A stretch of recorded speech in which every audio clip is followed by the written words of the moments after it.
एक ब्राह्मण और यमदूत की कहानी। दोस्तों, किसी गांव में एक बुद्धिमान ब्राह्मण रहता था। उसका एक दोस्त था जो एक पैर से लगड़ा तथा बहरा था। वह दूसरे गांव में रहता था। एक दिन वह ज्ञानी ब्राह्मण अपने बचपन के दोस्त से मिलने के लिए घर से निकला। उसके दोस्त का घर काफी दूर था। वह ब्राह्मण रास्ते में जा ही रहा था कि उसे अचानक एक हष्ट-पुष्ट आदमी दिखाई दिया। वह भी उस ब्राह्मण के साथ चलने लगा तो वह ब्राह्मण उस मनुष्य का नाम पूछता है तो वह अपना नाम महाकाल बताता है। वह ब्राह्मण भी सोचने लगा कि मुझे भी काफी लंबा जाना है, चलो एक साथ मिल गया जिससे रास्ता आसानी से कट जाएगा। अब ब्राह्मण और महाकाल दोनों साथ साथ चल रहे थे कि अचानक एक गांव आ गया। तब महाकाल ने उस ब्राह्मण से कहा कि तुम चलो और मुझे इस गांव में थोड़ा काम है, मैं अभी आ रहा हूँ। थोड़ी ही देर में उसी गांव में एक भैंस ने एक आदमी को लात मार दी। थोड़ी ही देर में महाकाल उस ब्राह्मण के पास आ गया और बोला कि चलो। फिर वह ब्राह्मण उस महाकाल के साथ चलने लगा। थोड़ी दूर जाने पर फिर एक गांव आया तो महाकाल उस ब्राह्मण से बोला कि मुझे इस गांव में थोड़ा काम है, मैं अभी आ रहा हूँ। थोड़ी ही देर में उस गांव में आग लग गई। वह ब्राह्मण सोचने लगा कि यह आदमी जहां जहां जाता है तो वहां पर कोई न कोई घटना जरूर घटती है। वह ब्राह्मण महाकाल से पूछ लिया कि भाई तुम कौन हो। ब्राह्मण की बात सुनकर महाकाल बोला कि मैं यमदूत हूँ, मनुष्यों के प्राण हरण करना मेरा काम है। उसके बाद ब्राह्मण महाकाल से पूछा कि तुम यमदूत हो तो ये बताओ कि अगली मृत्यु किसकी होने वाली है। तब महाकाल ने कहा कि अगली मृत्यु तुम्हारे उसी मित्र की होने वाली है जिससे तुम मिलने के लिए जा रहे हो।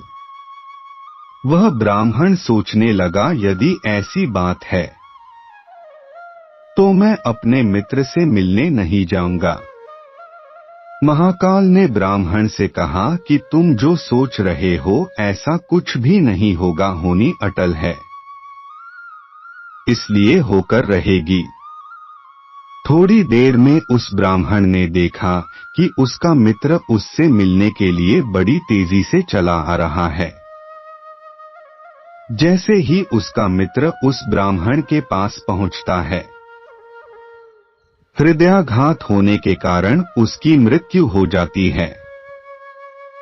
इससे उस ब्राह्मण को बड़ा पछतावा होता है। वह ब्राह्मण उस महाकाल से पूछता है, अच्छा ये बताओ कि मेरी मृत्यु कब और कैसे होगी। तब महाकाल ने कहा कि तुम्हारी मृत्यु ठीक 6 महीने के बाद दूसरे राज्य में फांसी लगने से होगी। वह ब्राह्मण फिर अपने घर गया और सीधे अपने राज्य के राजा के पास गया और ब्राह्मण ने राजा से सारी बात बता दी। तब राजा ने राज्य सभा में यह प्रश्न सबके सामने रखा। तब उस राज्य सभा में यह फैसला लिया गया कि यदि ऐसी बात है तो वह ब्राह्मण इसी राजमहल में 6 महीने तक रहेगा। राजा ने ब्राह्मण के लिए राजमहल में ही व्यवस्था करवा दी। धीरे धीरे समय व्यतीत हो रहा था। उस ब्राह्मण को नींद में चलने की बीमारी थी और यह बात उस ब्राह्मण को नहीं मालूम थी। जिस दिन उसकी मृत्यु होने वाली थी उसी रात्रि को ही वह ब्राह्मण राजमहल से निकलकर दूसरे राज्य के राजमहल में जाकर राजा के शयन कक्ष में राजा और रानी दोनों के बीच में जाकर सो गया। सुबह जब राजा उठा तो उस ब्राह्मण को अपने शयन कक्ष में देखकर बहुत क्रोधित हुआ और उस ब्राह्मण को फांसी की सजा सुना दी। तब वह ब्राह्मण उस राजा से सारी कहानी सुना डाली, जिसको सुनकर वह राजा अपना एक गुप्तचर अपने पड़ोसी राज्य के राजा के पास भेजकर सारी जानकारी ले ली। जिसको सुनकर वह राजा अपने फैसले पर बहुत पछता रहा था। लेकिन उस राज्य का एक नियम था कि एक बार राजा जो सजा सुना दे फिर चाहकर भी उसे नहीं बदल सकता।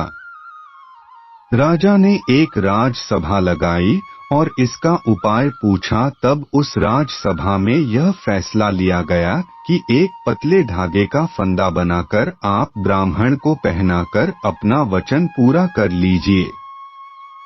फंदा पतला होने के कारण ब्राह्मण की मृत्यु भी नहीं होगी और आपके फैसले की लाज भी बच जाएगी। तब एक पतले पतले धागे से फांसी का फंदा बनाया गया और उसके अगले दिन ब्राह्मण के गले में डाल दिया गया और फंदे को खींच दिया गया। सभी ने यह सोचा था कि ब्राह्मण को कुछ नहीं होगा, लेकिन उस पतले धागे की वजह से उस ब्राह्मण का गला कट गया और खून तेजी से निकलने लगा। ज्यादा खून बह जाने की वजह से उस ब्राह्मण की मृत्यु हो गई।